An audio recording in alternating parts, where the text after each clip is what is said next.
열왕기하 9장 22절을 보시면은 요람이 예후를 보고 이르되 예후야 평안한 일이냐 하매 그가 대답하되 내 어머니 이세벨의 행음과 마술 행위가 이같이 많으니 무슨 평안이냐 하매 요람이 손을 돌이켜서 도망하며 아하시아에게 이르되 오 아하시아여 반역이로다 하니라.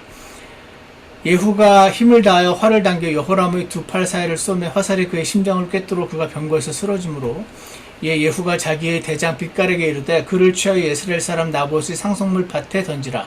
너는 기억하라. 이전에 너와 내가 함께 타고 그의 아버지 아합을 따랐을 때 주께서 그에게 이 무거운 짐을 지게 하셨느니라.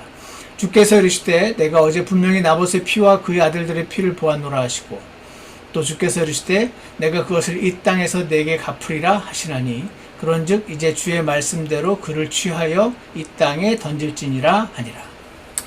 오늘 이 말씀으로 열왕기하 9장 22절에서 26절 말씀으로 나의 순종은 내 자식에게 축복을 가져다 줄까? 라는 제목으로 하나님 말씀을 나누고자 합니다. 오늘 읽어보신 분들도 많이 계시겠지만 오늘 열왕기하 9장 본문에서는 하나님께서 엘리사한테 이제 시켜서 예후라는 사람에게 기름을 부어서, 기름 붓는 건 왕이란 뜻이죠. 기름을 부어서 북왕국 이스라엘을 다스릴 왕으로 삼으시는 장면을 보게 됩니다. 그런데 기름을 부어서 왕으로 삼는 거는 괜찮은데 문제는 지금 북왕국에는 이미 버젓이 왕이 있었다는 겁니다. 왕이 있는데 예후에게 기름을 부어서 왕을 세운다는 것은 무슨 의미입니까? 무슨 의미죠? 지금 있는 현재의 왕이 하나님의 인내력을 다 써버렸다는 뜻입니다. 하나님이 참다 더 이상 안 되겠어서 왕을 폐위하고 새로운 왕을 좀 세우시는 장면입니다. 오늘 읽진 않았지만 이 앞에 본문 7절을 한번 보시면 7절에 이런 말씀이 있습니다. 너는 내 주인 아합의 집을 치라 라고 예후에게 명하고 있습니다. 여러분, 이 유명한 아합 왕, 아주 우상숭배의 대명사죠. 그리고 그의 부인 이세벨, 이 아합 왕과 이세벨과 그리고 이들의 아들, 현재는 이 여호람 혹은 요람이라고 하는 사람이 왕인 상태입니다. 이 요람 왕이 열왕기하 3장 2절 이후에 보면은 자기 아버지에게 보고 배웠는지 그도 역시 자기 아버지보다는 좀 덜했지만 나쁜 짓을 많이 하고 있는 것을 보게 됩니다. 다시 말해서 이 아합의 집안 전체, 아합과 이세벨과 요람과 이 모든 자들은 이스라엘 백성의 무죄한 피를 너무나 많이 흘리게 했던 자들이었습니다. 그러니까 무죄한 자들을 억울하게 죽이고 빼앗고 착취하는 이 무죄한 자들의 피에 대한 대가를 하나님은 한참 동안 기다렸다가 이제야 그 심판을 하고 계신 겁니다. 아합이든 요람이든 이세벨이든 하나님이 진작 제거해 버리셨으면 그 수많은 백성들이 편하게 살 수 있었을 텐데 하나님은 도대체 왜 저런 악한 왕들을 저렇게나 오래 참으시고 기회를 또 주고 또 주고 또 주시는가? 그동안에 그들의 악행으로 수많은 백성들이 넘어지고 다치고 죽고 고통을 당하는데 여러분 이런 생각 해보신 적 있으신가요? 정말 제 이 작은 머리로는 정말 이해할 수가 없는 하나님의 정말 그 신묘막측한 하나님의 이 우주의 이 세상의 운영 방식은 하나님의 이런 행동들은 뭐라고 할까요? 어떤 때는 마음에 안 든다는 생각이 들기도 합니다. 그런데 오늘 제가 이 말씀을 가지고 묵상을 하다가 근데 하나님의 그러한 운영하심 덕분에 나도 지금 살아있는 거 아닌가 하는 생각이 갑자기 들면서 갑자기 못마땅했던 마음에 갑자기 감사가 몰려드는 그런 느낌을 조금 받았습니다. 요즘 그 시편 읽고 계신 그 목장, 한 목장은 지금 시편을 같이 읽고 계신 것 같던데 거기 시편 130편 3절에 보면 이런 말씀이 있습니다. 오 주여 주께서 불법들을 지켜보실진대 누가 능히 서리이까.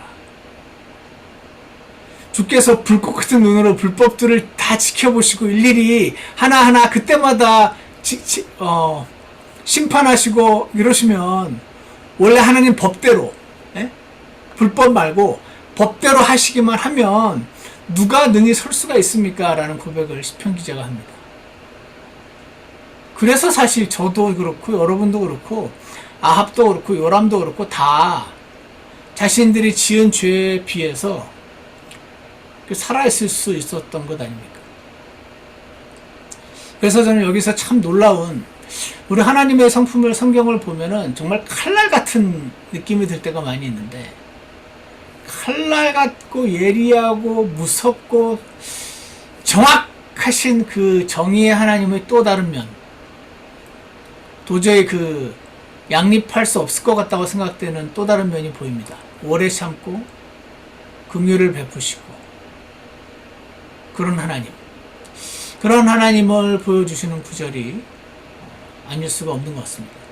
하나님이 불꽃 같은 눈으로 쳐다보시고 즉시 그때 내가 잘못할 때마다 나를 때려주시면 살아남아있을 기독교인이 어디 있어요? 왜 그러냐면 여러분 성경 보셨죠?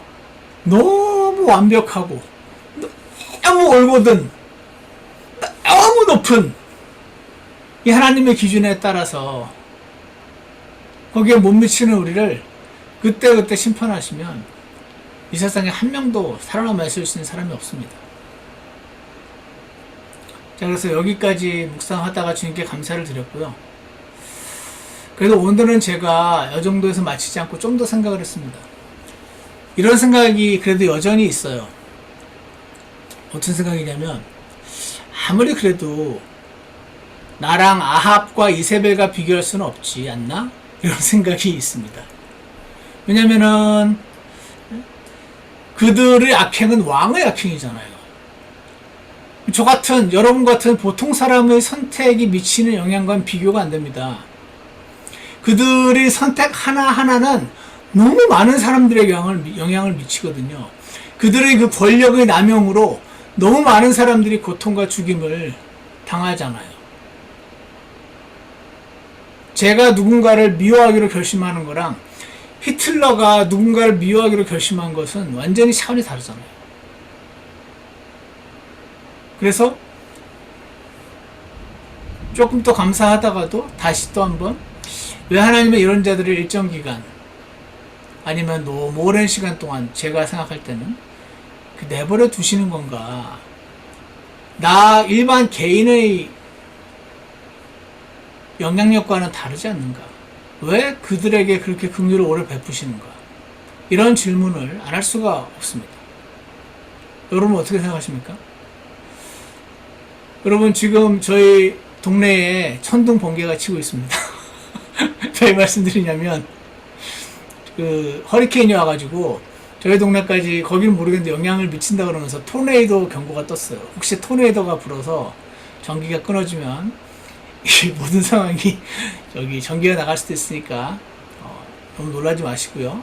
괜찮을 거라고 생각을 합니다. 어쨌거나 자, 그래서요 본문 21절 한번 보세요. 21절에 보시면 요람이 이르되 예비하라 하니 그들이 그의 병거를 예비하니라. 이스라엘 왕 요람과 북왕국 이스라엘 왕 요람, 이 사람이 지금 아합의 아들인 거죠. 그리고 유다 왕 아하시아가 각각 자기 마차를 병거를 타고 나가되 예후를 향해 나가 예스레엘 사람 나봇의 상속물 땅에서 그를 만나매 라는 말이 지금 나와 있습니다. 여기서 예스레엘 사람 나봇의 상속물 땅에서 그를 만났다. 이것이 참 놀라운 하나님의 섭리를 또 보게 되는 그런 장면입니다.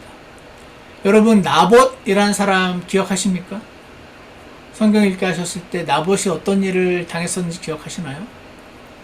예전에 지금 나봇의 상속물 땅에서 지금 요람이 예후를 만났다고 돼 있잖아요. 예전에 이 요람 왕의 아버지인 아합이 이 나봇의 포도원을 빼앗았던 그 땅에서 지금 만난 겁니다. 여기서 이 땅에서 지금 이 요람 왕의 아버지 아합이 나봇을 죽였었습니다. 그리고 그 땅을 빼앗았었던 그 땅입니다. 그런데 아합이 나봇의 땅을 빼앗았을 때 빼앗은 건데 지금은 아합은 죽었거든요. 근데 지금 아합 아들도 여기서 지금 죽은 겁니다. 마치 하나님이 나봇의 복수를 지금 여기서 하시는 듯한 느낌이 드는 그런 장면이에요. 이 나봇의 그 포도원 뺏는 장면이 열왕기상 21장에 나오는데 나중에 시간 되시는 분 읽어보시고 제가 간단히 요약을 잠깐 해드리겠습니다. 아합 왕이요, 자기 궁궐에서 살고 있었는데 궁궐 근처에 좋은 포도원 땅이 있는 거예요. 근데 주인이 보니까 나봇이라는 사람이었어요. 그래서 이 나봇이라는 자의 포도원 땅이 이제 마음에 들어가지고 처음부터 뺏진 않습니다. 나봇한테 가가지고 자기한테 팔라 그럽니다. 근데 문제가 뭔지 아십니까, 여러분? 구약시대에 이스라엘 땅은 함부로 팔 수가 없어요. 왜냐면 하나님이 지파별로 나눠주셨거든요. 그 지파 안에서 지파 사람들끼리만 주고 팔 수 있어요. 나봇은 아합과 지파가 달랐던 거죠. 그래서 나봇은 문제는 또 있어요. 성령을 믿는 사람이었던 거죠. 레위기 25장에 보면 땅을 다른 지파 사람들에게 못 팔게 하나님이 금하셨거든요. 땅은 내 것이니 너희는 땅을 빌려줬다가 물러줄 수는 있지만 팔거나 사지 못한다라고 말씀하셨어요. 그러니까 지금 아합 왕이 와가지고 나봇에게 내가 돈을 시세보다 10배 쳐줄게 해도 안 되는 겁니다. 왜? 나봇은 하나님을 믿고 성경을 믿는 사람이었으니까. 아합은 안 믿는 사람이었고. 그러니까 돈을 아무리 많이 줘도 못 파는 거예요. 근데 아합은 어떻습니까?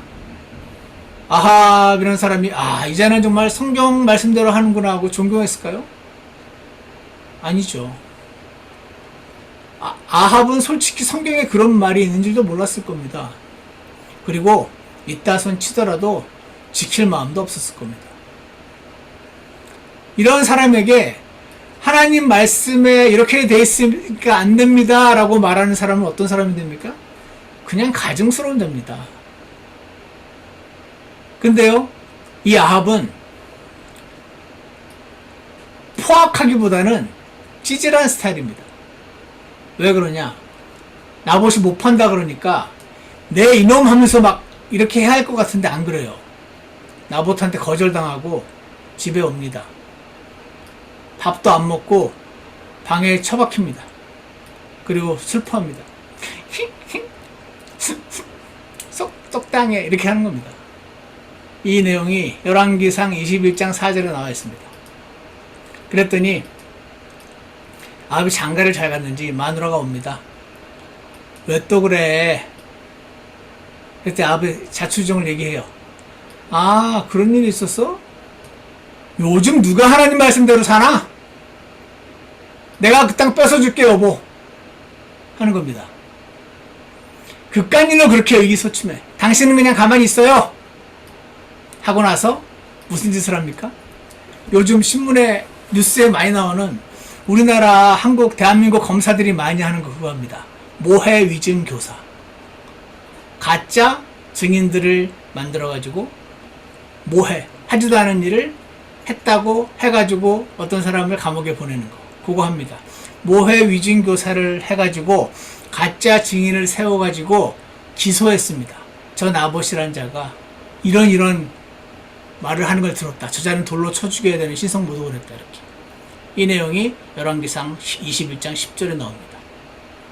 그래서 나봇이 한 왕과 하나님을 모독했다는 죄를 뒤집어 씌우고 거짓 증인들을 매수해서 어떻게 당시의 사형 제도인 나봇을 돌로 쳐서 죽여버립니다. 그리고 어떻게 합니까? 이세벨이 옵니다. 여보, 나봇 제가 죽여버렸어요. 당신의 이날의 당신이 이날의 왕인데 그깟 일로 그렇게 고민하세요. 이제 그 땅 가져요? 하고 15절에서 말합니다. 그러면서 성경에 써있었는데 남자는 여자 말만 잘 들으면 돼요. 호호호호 했습니다. 자, 이렇게 해가지고요. 아합이 이세벨의 힘을 빌어서 나봇의 땅을 빼앗고 나봇과 그 가족들도 다 죽인 것 같아요. 자, 그래서 이 나봇의 땅을 아합 왕이 빼앗았고 나봇까지 죽였다라는 이 천인공노한 소식을 엘리야가 들었습니다. 그래서 열왕기상 21장 19절에서 이렇게 말합니다. 주가 이같이 말하노라 내가 죽이고 나봇을 또 소유로 빼앗았느냐? 하고 주가 이같이 말하노라 개들이 나봇의 피를 핥은 곳에서 개들이 내 피, 아합, 내 피도 핥으리라. 그리고 24절에서는 아합에게 속한 자로 아합에게 속한 자, 아합 가족들입니다. 아합 친척들이겠죠. 도시에서 죽는 자들은 개들이 먹고 어디에서 죽는 자들은 누가 먹고 이런 무서운 심판의 예언을 하시는 장면이 나옵니다. 자, 여기까지 들었을 때 또 이상한 장면이 하나 나옵니다. 이 말을 듣고요. 아합이 뜬금없이 또 회개를 하네요. 아합같이 악한 자가 회개 안 해야지. 근데 여기서 회개를 해요. 그랬더니요. 저 같으면 이자가 이제 와서 회개하느냐라고 회개 안 받아줄 것 같은데 하나님은 또 이상한 장면을 하나님이 엘리야에게 이렇게 말합니다. 아합이 내 앞에서 겸손히 행하는 것을 내가 보느냐? 아합 같은 사람이 그거 하나 회개했다고 하나님이 약간 좋아하시는 것 같아요. 그러면서 이렇게 말합니다. 더 이상한 말이 또 나옵니다. 내가 그의 시대에는 재앙을 내리지 아니하고 아합이 회개했다고 아합이 얼마나 나쁜 짓을 많이 했는데 아합이 회개했다는 그 이유 하나만으로 그의 시대에는 재앙을 내리지 아니하고 그의 아들의 시대에 그의 집에 재앙을 내린답니다. 이것도 이상하잖아요. 아들이 무슨 잘못이라고. 아버지 시대에 재앙을 안 내리는 거는 그것도 좀 심하게 잘해주시는 느낌이 드는데 아들의 시대에 그의 집에 재앙을 내리겠다 그러시는 거예요. 그래서 저는 이 장면이 너무 이상해요. 여러분은 그렇게 생각 안 하셨어요? 너무 이상한 장면이에요. 아합이 얼마나 나쁜 짓을 많이 했는데요. 근데 회개한다고 저렇게 용서해 주시나? 하나님은?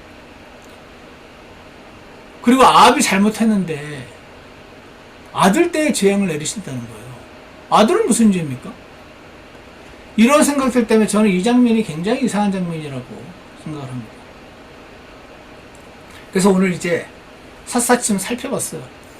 이제 열왕기 좀 이따 더 결론을 말씀드리고 열왕기하 9장 24절에 보면 이런 말이 또 있습니다. 24절에 오늘 우리 읽었던 본문이죠. 예후가 힘을 다하여 활을 당겨 여호람의 두 팔 사이를 쏘매. 여호람이 요람과 같은 사람이고 이 사람이 지금 북왕국 이스라엘 왕이에요. 아버지가 아합인. 쐈어요. 화살이 그의 심장을 정확히 꿰뚫고 병거에서 쓰러집니다. 그리고 요람이 여기서 죽습니다. 이 자리는 아까 그 나봇의 포도원 자리입니다. 그래서 이렇게 돼서 열왕기상 아까 21장 24절에서 아합에 속한 자가 죽으면 개들이 먹을 것이라는 예언이 지금 여기에 성취됩니다. 그런데 여기서 무슨 말이 또 나오냐면 25절에 보면 이런 말이 나옵니다. 25절 보이세요? 이에 예후가 자기의 대장 빗갈에게 이르되, 그러니까 예후가 있고 예후 밑에 따르는 그 군대 대장들이 있는데 그 중에 한 명이 빗갈이에요. 빗갈에게 이르되 이제 그를 취하여 예스레엘 사람 나봇의 상속물 밭에 던지라. 묻어주지도 않습니다. 던져버립니다. 너는 기억하라. 이전에 너와 내가 함께 타고 그의 아버지 아합을 따랐을 때에 아합의 군대의 군인들이었던 거죠. 주께서 그에게, 즉 아합에게 이 무거운 짐을 지게 하셨느니라. 제가 원래 이 무거운 짐이 뭘까 하고 한참 고민했습니다. 여러분 이거 고민해 보신 적 있으신가요? 무거운 짐을 지게 하셨다. 아합한테 하나님이 무슨 무거운 짐을 지게 하셨죠? 영어로 보면 영어로 보면 laid this burden, 무거운 짐이죠. upon him 이렇게 되어 있습니다. 하나님이 laid this burden upon 아합에게 이 burden을 이렇게 올려놓으셨다는 거죠. 이 무거운 짐은 뭘까요? 사실은 별건 아닙니다. 근데 모르는 사람한테는 답답해가지고 한참 걸려 찾았습니다. 한참 리서치해봤더니 이 burden이요, 마사라는 단어인데 burden 또는 oracle 이란 뜻입니다. 하나님의 말씀이라는 뜻입니다. 찾아보진 않겠지만 이사야서 13장 1절에 아모스의 아들 이사야가 본 바빌론에 대한 엄중한 부담이라 할 때 그 부담, 무거운 짐, 똑같은 단어 burden, 마사, the burden of Babylon, 바빌론에 대한 엄중한 부담이라 burden이라, 그것은 하나님이 바빌론에 대해서 한 말씀이라는 뜻입니다. 이사야서 15장 1절에서 모압에 대한 엄중한 부담 burden이라, 모압에 대한 말씀이라는 뜻이고, 예레미야서 23장 33절에서도 주의 엄중한 부담이라 라는 말이 나오고, 스가랴서 9장 1절에서도 주의 말씀의 엄중한 부담이라. 그러니까 열왕기하 9장 25절 중간쯤에 다시 한번 보세요. 92절 제가 패러프레이즈 하면, 너는 기억하라. 이전에 너와 내가 함께 타고 그의 아버지 아합을 따랐을 때 주께서 그에게 이 말씀을 laid on him, 주셨느니라, 그 뜻입니다. 어떤 말씀을? 26절 주께서 이르시되 내가 어제 분명히 나봇의 피와 그의 아들들의 피를 보았노라. 그러니까 이 아합이, 이세벨이 모해 위증 교사해서 억울하게 죽여버리고, 이 죽인 것도 모자라서 그 집안 재산까지 빼앗은 이거 다 봤답니다. 하나님이 나봇의 피와 그의 아들들의 피를 보았노라 하시고, 주께서 이르시되 내가 그것을 이 땅에서 내게, 아합에게 갚으리라. 하나님이 너한테 이 복수를 갚을 것이다 라는 말씀을 하십니다. 하시나니 그런즉 이제 주의 말씀대로 그를 취하여 이 땅에 던질지니라.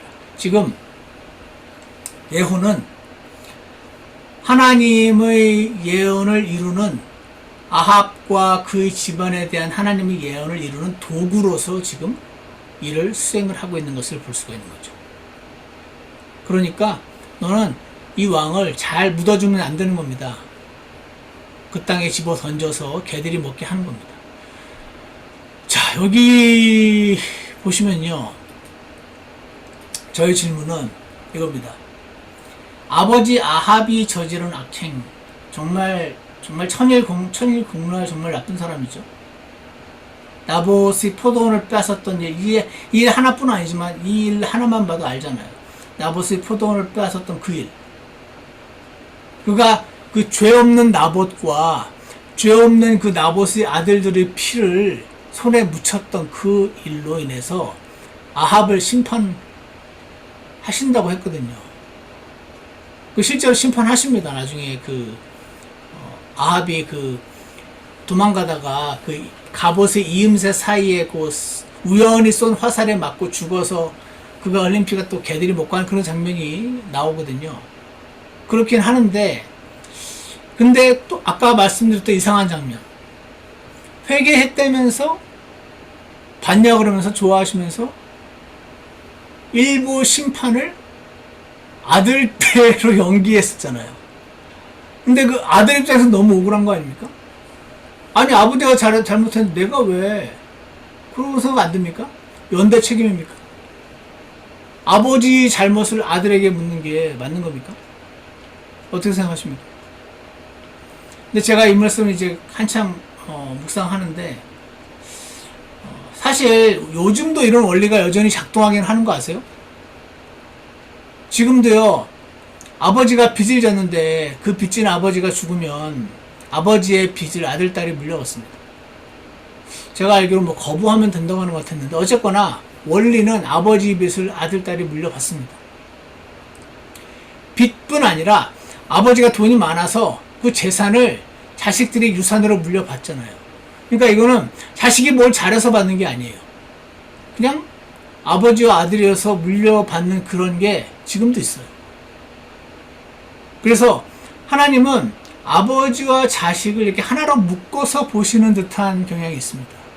이거를 신학자들이 corporate solidarity라는 표현을 씁니다. corporate이 이렇게 다 함께 solidarity. solid가 그 단단한 거니까 solidarity는 뭐냐면 아들과 아버지를 다 같이 하나로 이렇게 본다는 뭐 그런 뜻입니다. 성경에 보면 corporate solidarity 이 비슷한 게 많이 나옵니다. 그 여호수아 7장에서 아간 기억나십니까? 아간이 하나님이 저주하신 물건을 몰래 욕심부리다가 숨겼잖아요. 그럼 아간 혼자 벌 받으면 되는데 아간과 그 아내와 그 온 집안이 몰살을 당하는 거 기억하십니까? 그것도 마찬가지죠. 왜 아간의 죄인데 왜 온 가족에게 물으시지?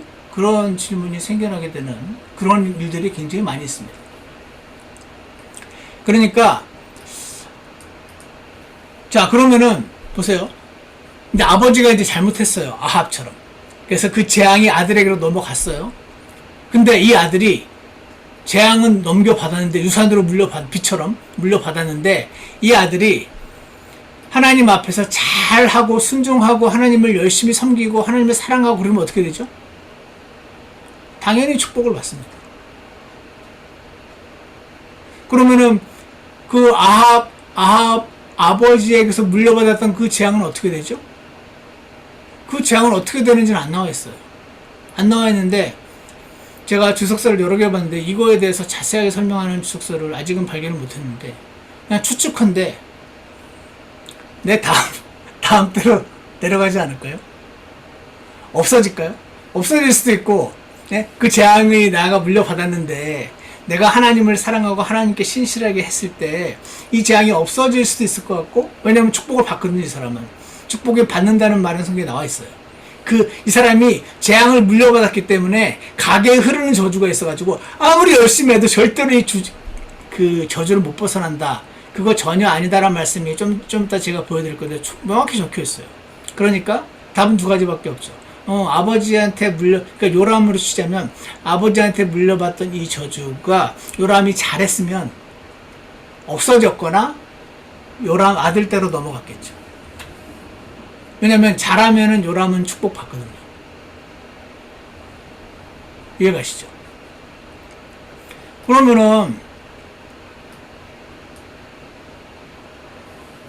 그러면 요람 아들에게 그 재앙이 만약에 내려가면 그 아들이 또 잘하면 어떻게 되죠?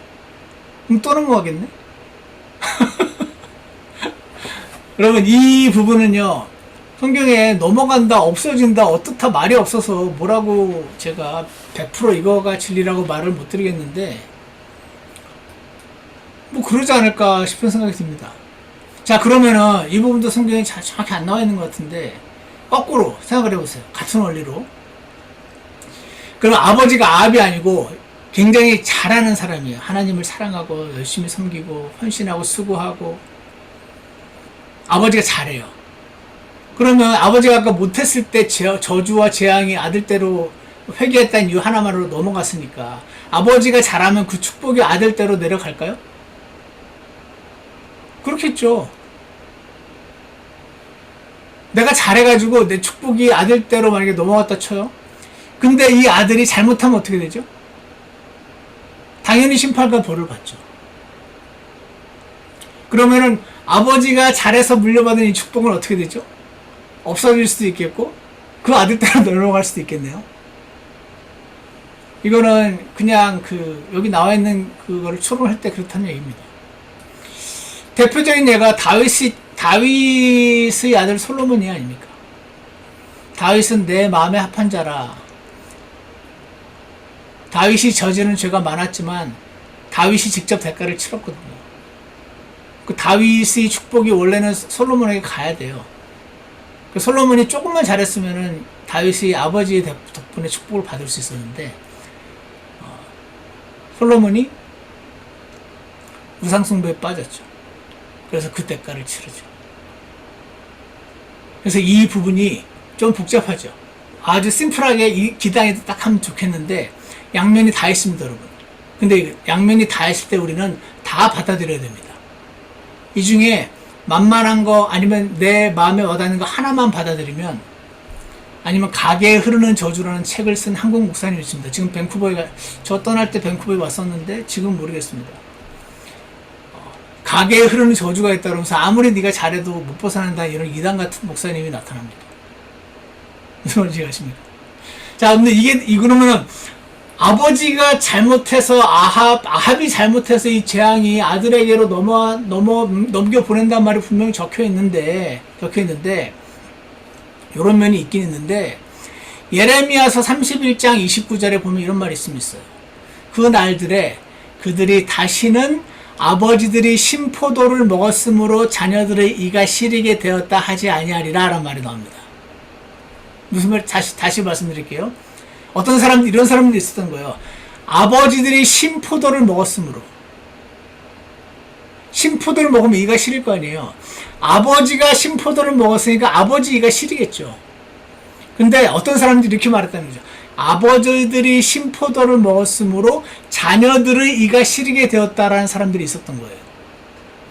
내가 이렇게 잘못된 이유는 아버지가 잘못해서 그렇습니다. 이렇게 자기가 잘못하고 있는 것, 그리고 그 죄로 인해서 징계받는 것에 대한 핑계를 우리 아버지 때문에 그렇다고, 내가 지금 이렇게 우상 숭배를 하고 하나님을 사랑하지 않고 내 마음대로 살고 성경과 상관없이 사는 이유는 우리 아버지가 신포도를 먹어서 내 이가 이렇게 싫은 거요 라고 하는 사람들이 많이 있었어서 예레미야를 통해서 이런 사람들이 없어질 거다, 그날에는.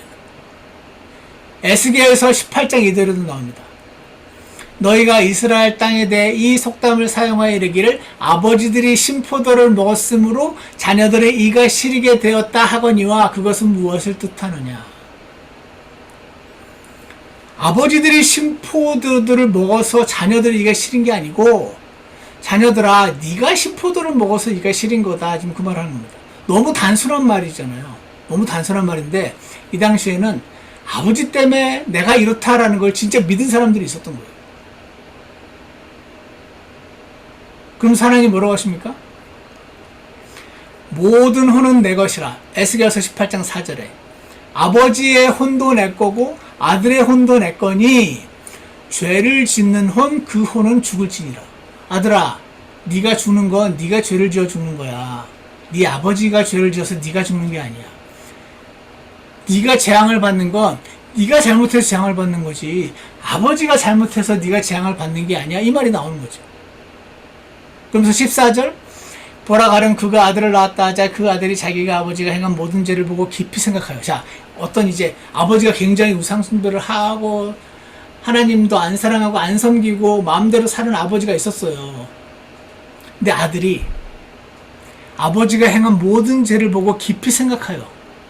아, 저건 아닌 것 같은데, 우리 아버지 저건 아닌 것 같은데, 깊이 생각하여.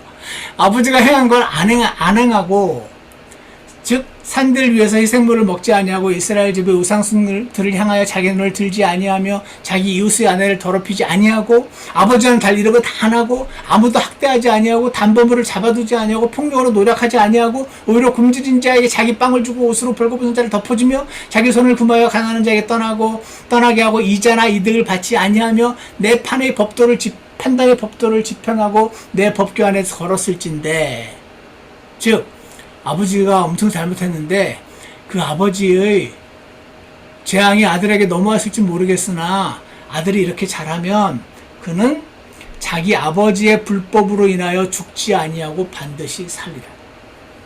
제가 너무 당연한, 여러분 다 아시는 걸 한참 얘기했죠. 그러니까 한 가지는 확실합니다. 아까 제가 약간 헷갈린다는 부분도 있지만 한 가지 확실한 건 뭐냐면, 우리 모두는 각자가 개인의 선택에 대한 대가를 각각 치른다. 아버지가 신포도를 먹어서 내가 싫은 게 아니다. 이게 하나님 말씀하신 명백한 진리입니다. 그 누구도 아버지 때문에 내가 이렇게 됐다고 말할 수 없어요. 근데 사실 여러분, 아버지한테 뭐 굉장히 나쁜 버릇, 나쁜 습성 물려받으신 분들 많이 있잖아요. 그래서 진짜 아버지 때문에 이래, 그런 생각 하시는 분 계시잖아요. 그래서 정확히 이렇게 말하면 정확한 말이에요. 아버지 때문에 내가 그 지인을 물려받아서 이렇게 되기가 쉬웠지만 그럼에도 불구하고 여전히 내가 선택해서 이렇게 된 거야. 이게 정확한 표현입니다. 아버지 때문에 내 이가 싫게 된 게 아니고 아버지가 신포도를 먹어서 좋아하니까 나도 신포도를 좋아하는 성향이 있어. 그렇지만 결국은 그 신포도를 먹기로 선택한 건 나야. 그래서 이가 싫은 건 나 때문이지 아버지 때문이 아니야. 이게 정확한 표현인 거예요. 맞죠? 그래서 거꾸로 말하자면 제가 지금 이 말씀을 왜 이렇게 하냐면 두 가지가 다 있다는 거예요. 아합이 잘못했는데 그래서 아합의 재앙이 요람에게 넘어왔어요. 그럼에도 불구하고 요람이 아까 그 성경에 나와 있던 것처럼 요람이 잘했으면 아버지로부터 물려받은 재앙과 상관없이 그는 자기 그 잘한 행동으로 해서 하나님께 축복을 받고요. 아버지가 아주 잘했어요. 다윗처럼. 그 축복을 물려받았어요. 그럼에도 불구하고 이 아들이 악한 짓을 행하면 그 악한 짓으로 인하여 본인이 죽는 겁니다. 이 말은 무슨 말이냐면 이렇게 되는 거더라고요. 제 결론이 동의가 되시는지 한번 들어보세요. 여러분과 제가 하나님을 사랑하고 신실하게 섬기고 헌신하고 수고하고 하나님을 사랑하는 모습을 보이고 기도하는 모습을 보이고 그냥 일부러 보이려고 억지로 보이는 게 아니고 맨날 기도를 하다 보니까 기도하는 모습이 보여지고 맨날 말씀을 읽다 보니까 말씀하는 모습이 보여지고 무슨 싸움을 할 때 갑자기 하나님 말씀이 떠올라서 미안하다고 사과하고 하는 모습을 애들이 보고 내가 하나님을 사랑하고 신실하게 섬기면 이렇게 되죠. 제 표현으로 하자면 내 아들이 내 딸이 완전 혼자 똥볼을 차지 않는 한 내 아들과 내 딸이 완전 이세벨처럼 행동하지 않는 한 웬만하면 내 아들 딸에게 하나님의 축복이 전가될 수도 있겠구나 하는 희망을 갖게 해주는 말씀이다. 그 말 하려고 이렇게 오래 걸렸습니다.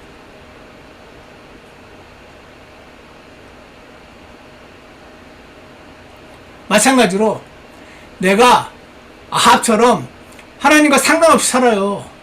삶에 있어서 하나님과 생각을 안 해요. 하나님에 대해서. 기도도 안 하고 말씀도 안 읽고 주일날 예배도 잘 안 가고요. 이세벨처럼 하나님 말씀과 상관없이 살게 되면 내 아들, 딸이 혼자서 완전히 회개하고 헌신하고 그러지 않는 한 잘못되기 쉬운 환경에 들어가게 된다 하는 것도 사실인 것 같습니다. 요즘 그 재산 관련 현실과도 비슷한 것 같아요. 무슨 말이냐면 아버지가요 누구한테 돈을 빌려줬다가 못 받았어. 그래서 집안이 망한 경우가 있어요. 아버지가요 보증 잘못 써가지고 집을 날렸어요. 그렇게 되면요 보통 자식들이 고생하죠.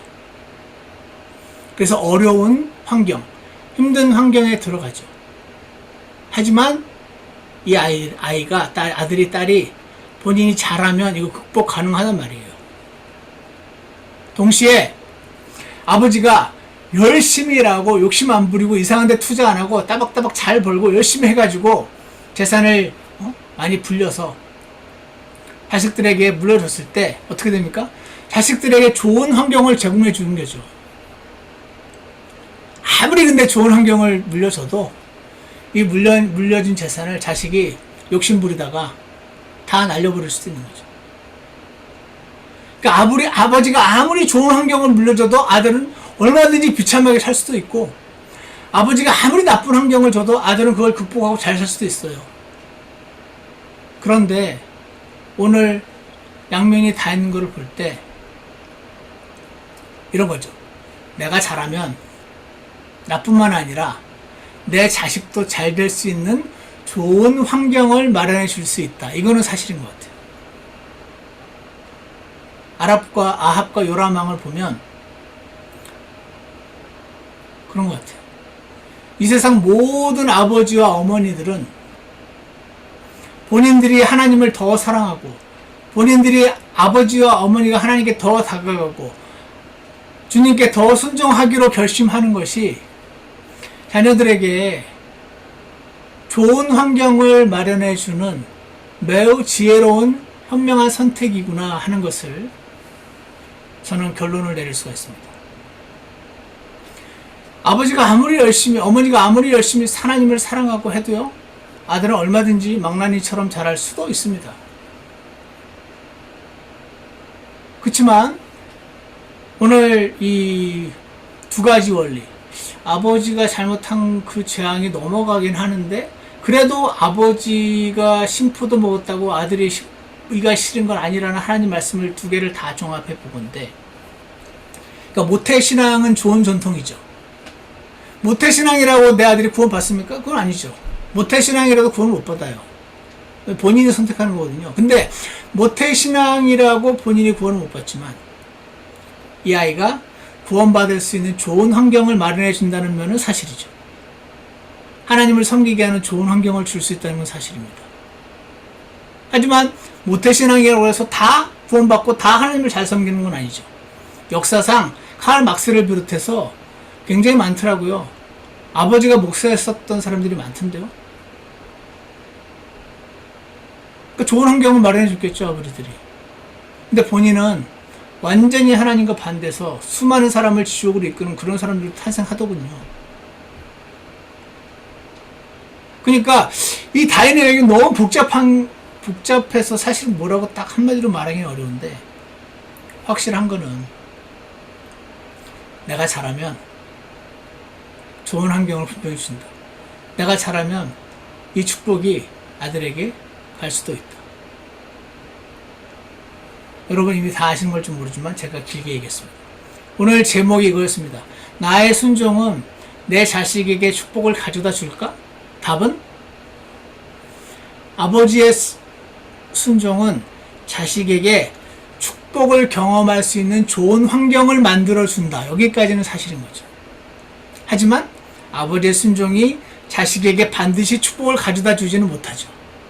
하지만 아버지의 순종은 자식에게 축복을 경험할 수 있는 좋은 환경을 만들 수 있죠.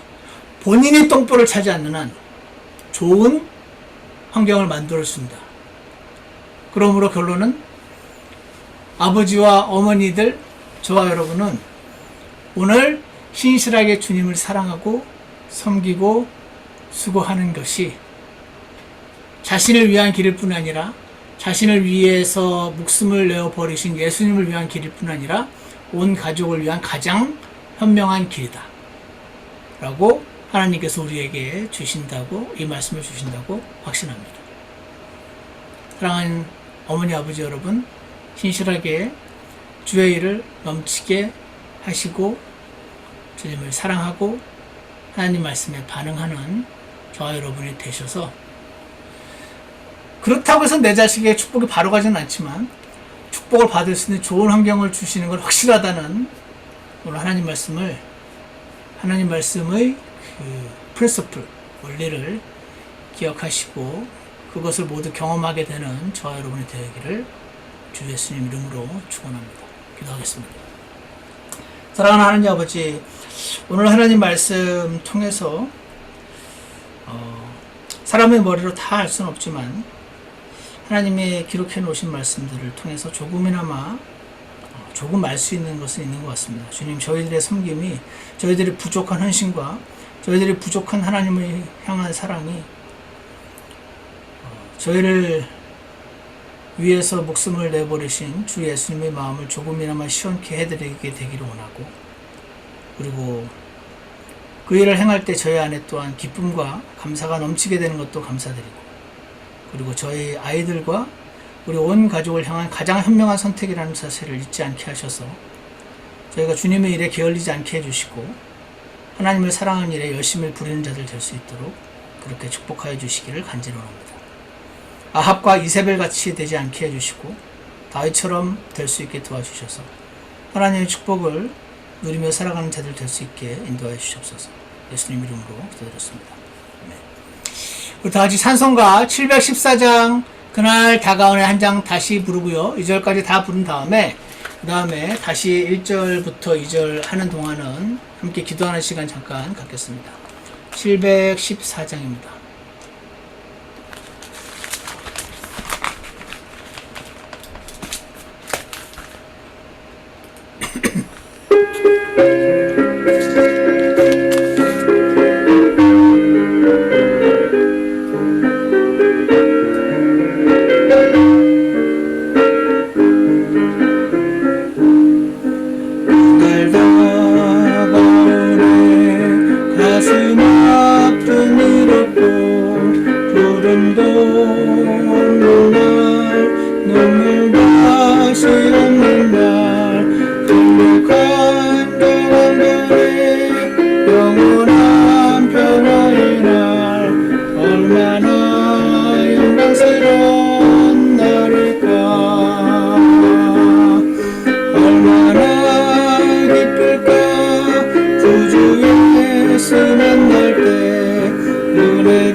우리 잠깐 기도하는 시간을 갖겠습니다. 그 날이 올 때까지 주님을 섬기며 살고 싶다는 고백을 드리는 시간을 잠시 갖고 합니다.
사랑하는 하나님 아버지, 오늘 주님의 눈앞에 섰을 때 누가 감히 설 수 있겠냐는 그런 말씀을 다시 한번 기억합니다. 하나님이 그 높고 높으신 기준을 가지신 하나님의 눈으로 저희들을 볼 때는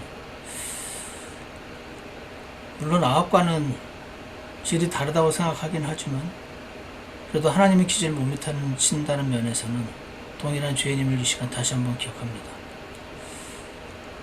저희를 향해서 그렇게 오래 참아주셨던 것처럼 악악 같은 자들을 향해서도 그렇게 오래 참아주신다는 하나님의 그 놀라운 말씀은 잘 이해할 수도 없고 어떨 때는 그리 좋아할 수도 없는 그런 하나님의 성품이라고 생각을 합니다. 주님, 하지만 그 성품 때문에 저희가 하나님의 은혜를 얻고 지금 이 자리에 서 있을 수 있음을 기억하게 도와주셔서 주님 앞에 감사로 또 나아갈 수 있는 자들 되도록 인도해 주시옵소서. 그리고 저희들의 오늘의 헌신과 오늘을 하나님을 사랑하는 마음이 우리의 가족들을 온전히 축복하지는 못하지만, 왜냐면 개인의 선택이기 때문에 그렇지만 좋은 환경을 마련해 주는 것은 분명하고 좋은 영향력을 미친다는 것도 분명하다는 말씀을 다시 한번 기억하게 해주셔서 저희가 주님을 사랑해서 믿음의 길을 걷고자 하는 모든 선택들과 순종들이 하나님 앞에 받아들여지는 귀한 선택과 순종 될 수 있게 도와주시고, 그것이 우리 모두를 향한 가장 현명한 선택임을 알게 해주셔서 주님을 사랑하고 주님을 향한 헌신과 수고가 끊이지 않는 그러한 성도의 삶 살 수 있도록 축복하여 주시옵소서. 오늘 그렇게 생각하고 결심하는 모든 분들을 주께서 축복해 주시기 원합니다. 예수님 이름으로 기도드렸습니다. 예, 오늘 모임을 마치겠습니다.